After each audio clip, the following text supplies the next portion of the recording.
오늘 우리에게 주시는 하나님 아버지의 말씀은 마가복음 13장 14절에서 23절까지입니다.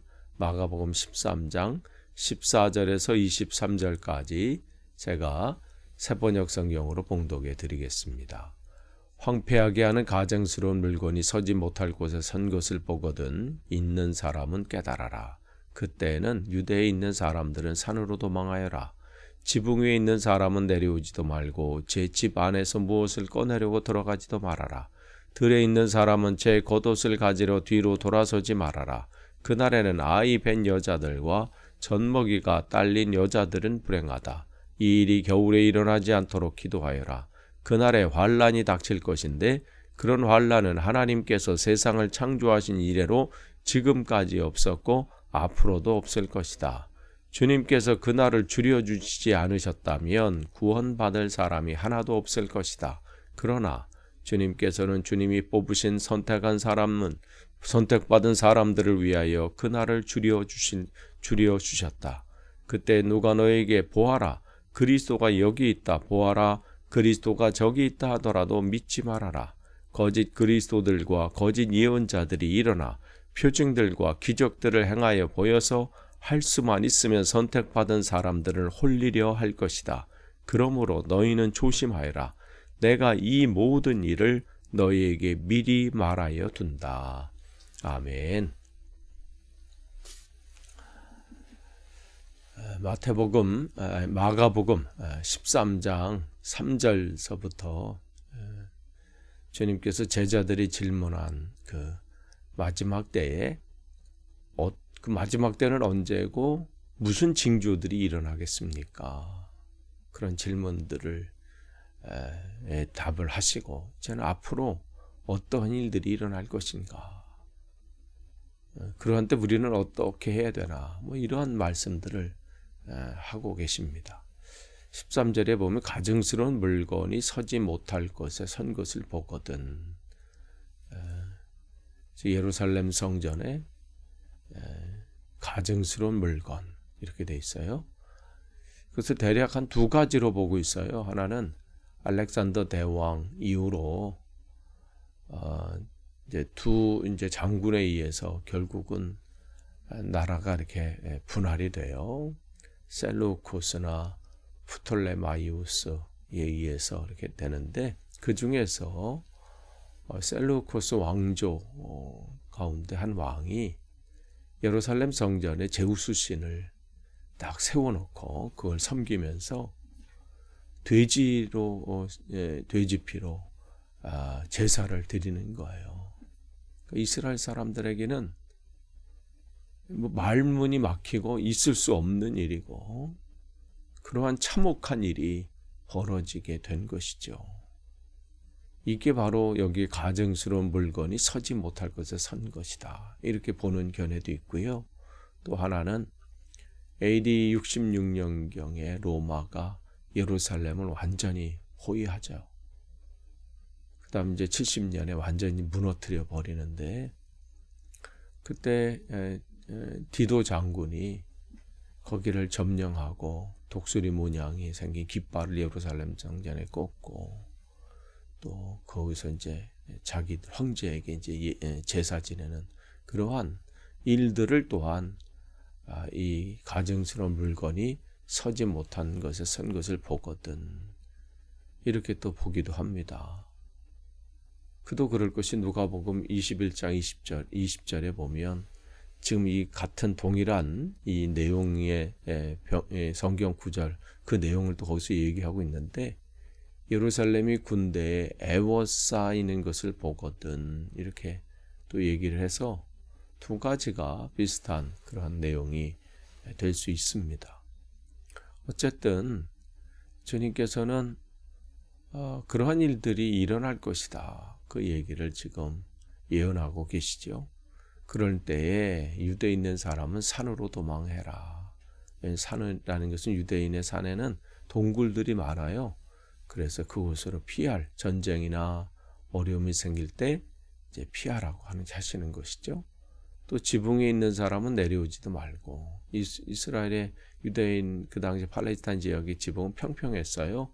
그래서 그곳에서 묵상하고 기도하는 그러한 장소로도 많이 사용을 했습니다.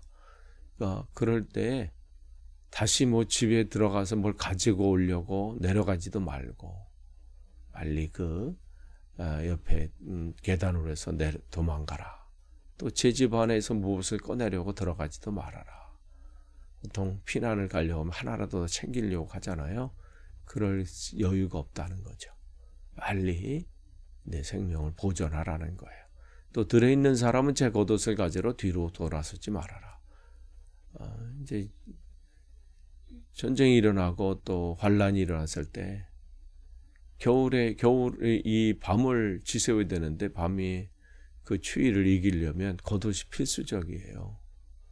그것을 가지러 보통 이제 밭에 일을 할 때 초입에다가 벗어놓고 일을 하거나 아니면 날이 더우면 집에다 놓고 와서 하기 때문에 집으로 가거나 아니면 밭 끝으로 가서 그것을 가지러 갈 그런 여유가 없다는 거예요. 빨리 피신하라. 그 정도로. 또한 그날에는 아이벤 여자들과 젖먹이 딸린 여자들은 불행하다. 다른 게 아니라 전쟁이 일어나고 급박한 일이 일어났을 때 임신한 상태나 또 어린아이가 있으면 이게 도망하고 이거 움직이는데 굉장히 어렵잖아요. 혼자 하기도 벅찬데 그 얘기를 하는 거예요. 그 다음에 이 일이 겨울에 일어나지 않도록 기도해라. 그 말씀을 하시는 거죠. 그래서 보통 4월 이 말부터 9월 초까지가 이 건기예요. 비가 하나도 오지 않는 건기고 이제 9월 중순부터 이제 4월 초순까지가 이제 우기예요. 비가 많이 오는 그런 우기인데 우기가 되면 움직이기가 쉽지 않잖아요. 그런 상황들을 얘기하는 거예요. 그런 일이 나지 않도록 기도해라. 그러니까 지금 이 말씀 속에서 그 상황이 얼마나 심각한지를 말씀해 주세요. 그래서 그날의 19절에 말씀 보시면 환란이 닥칠 것인데 이 정도까지 왜 주님께서 급박하게 말씀하시는가. 옷 겉옷을 가지러 가지도 말고 그 추위가 문제가 아니라는 거예요. 또 겨울에 일어나지 않도록 정말 기도해라. 이 정도란 것은 그게 얼마나 고통스럽고 정말 전무후무한 이제까지 경험해보지 못했던 그래서 여기 말씀했죠. 하나님이 창조하신 이래로 지금까지도 그런 일이 없었고 앞으로도 없을 것이다. 그러한 일들, 그런 환란이 온다는 거예요. 마지막 때 이런 환란들이 있다는 것이죠. 그래서 이런 환란이 있는데 그래도 그 가운데 주님의 은혜가 있죠. 그날을 줄여주시지 않으셨다면 구원받을 사람이 하나도 없을 것이다. 그래서 주님께서는 주님이 뽑으신 그 선택하신 사람들을 위해서 그 날들을 줄여주셨다. 여기에 하나님의 은혜가 있는 거예요. 근데 그 상황은 우리가 감당해야 되지만 그 속에서 또 주님의 은혜를 맛보게 하신다는 거예요. 그러면서 21절에 그때에 그러니까 이런 환란이 있고 역경이 있고 상황이 이러한 가운데서도 여전히 뭐가 역사예요? 사단은 역사예요. 보아라. 그리스도가 여기 있다. 보아라. 그리스도가 저기 있다 하더라도 믿지 말아라. 22절에 거짓 그리스도들과 거짓 예언자들이 일어나 표징들과 기적들을 행하여 보여서 할 수만 있으면 선택받은 사람들을 홀리려고 할 것이다. 할 수만 있으면 이게 사단의 목표죠. 한 사람이라도 거기에 걸려 넘어가기를. 이것은 새로운 곳에서 시작할 때마다 하나님께서 또 어떤 이 상황 가운데서도 계속해서 말씀하셨던 내용이에요. 여러분이 신명기 말씀을 보시면 거기서도 하나님께서 모세를 통해서 너희들이 새로운 땅에 가서 그 가나안 땅에서 하나님의 백성으로 살아갈 텐데 그곳에서 또한 이러한 거짓 선지자들이 나타나 너희들을 미혹할 것이다. 그래서 이 말씀을 하시는 거죠. 신명기 13장 1절에서 3절 말씀 보시면 당신들 가운데 예언자나 꿈으로 점치는 사람이 나타나서 당신들에게 표징과 기적을 일으킬 수 있다고 말하고 실제로 그 표징과 그 기적을 그가 말한 대로 일으키면서 말하기를 너희가 지금까지 알지 못하던 다른 신을 따라가 그를 섬기자 하더라도 당신들은 그 예언자나 꿈으로 점치는 사람의 말을 듣지 마십시오. 왜 말씀하시면 당신이 하나님을 말씀을 믿는지 아닌지 하나님을 사랑하는지 시험하고자 하는 겁니다. 그러니까 주님은 주님의 말씀이 아닌 것에 우리의 생각과 마음을 빼앗기는 것을 원치 않으신다는 거예요. 그런데 이 어려움 틈을 통해서 이때가 이렇게 되면요. 사람의 마음이 약해진 때거든요. 그러면요. 뭔가라도 하나 잡으려고 엉뚱한 소리에 사로잡혀요. 그래서 2단이나 3단 이 엉뚱한 것에 사로잡힌 사람들을 보면 그때가 마음이 가장 약해진 때예요. 좋은 대학 나왔는데 똑똑한데 왜 거기 빠져? 그건 상관없습니다. 사람이요. 정말 극한 상황에 몰려 있거나 어려운 상황이 있거나 마음이 그러한 연약해질 때는 정말 그동안 저 사람이 예전에 저런 사람이 아니었는데 왜 저러는가? 이해가 안 되는 그런 상황이 돼버리기 때문에 그래요. 그러니까 그때 빠지게 되는 거예요. 그러니까 주님은 그 말씀을 하시는 거예요. 할 수만 있으면 믿는 사람들을 홀리려고 한다.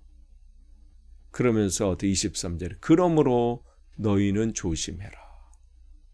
아무 일도 없는데 조심하라고 말씀하시는 게 아니에요. 마음을 빼앗길 만한 상황이 온다는 거예요. 믿음이 흔들릴 만한 상황이 온다는 거예요. 그 상황 가운데 내 믿음을 흔들리지 않도록 조심해라. 그러니까 미리 어떻게 해요? 준비하는 거예요. 그 날이 오기 전에 말씀으로 더 무장하고 더 주님으로 채우고 어떠한 상황이 내게 온다 할지라도 내 삶의 위기와 어려움들, 내가 감당하기 어려운 어떤 상황들, 그러한 일들, 여기서 나온 것은 무슨 전쟁이 일어나고 그런 것뿐만 아니라 내 마음에 전쟁이 일어나잖아요. 내 앞에 펼쳐지는 상황들, 내가 감당하기 어려운 어떤 사건들, 그러한 일들이 우리 앞에 펼쳐질 때 그때 조심하라는 거예요. 더 주님을 신뢰하고 더 의지하고. 그러면서 주님 말씀하시죠. 내가 이 모든 일을 너희에게 미리 말하여 둔다. 우리가 주님 앞에 가는 그날까지 평안한 일만 있으면 얼마나 좋겠어요. 그러나 우리에게 펼쳐지는 그런 상황들은 때로는 내가 감당하기 어려운, 또 그 상황 때문에 어찌할 바를 몰라서 당황하기도 하고 고통스럽기도 하고 뭘 어떻게 해야 될지 몰라서 그러한 상황 가운데 있을 수 있습니다. 그러나 그러한 때도 어떻게 해요?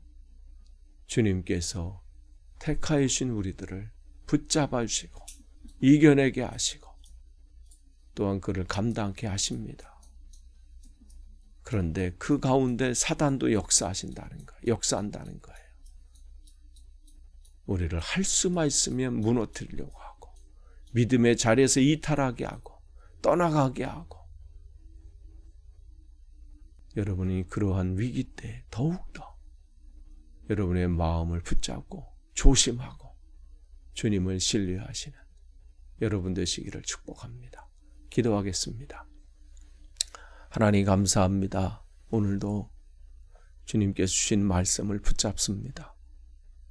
우리에게 여러 가지 상황들이 펼쳐질 때, 위기 앞에 서 있을 때 우리의 마음과 생각을 붙잡고 조심하기를 원합니다. 사단의 먹잇감이 되지 않길 원합니다. 오늘도 베드로가 베드로를 통해서 말씀하신 것처럼 우는 사자와 같이 두루다니며 사단은 삼킬 자를 찾는다고 했습니다. 먹잇감이 되지 않도록 오늘도 붙잡아 주시고 우리의 마음과 생각을 붙잡아 주옵소서. 예수님의 이름으로 기도합니다. 아멘.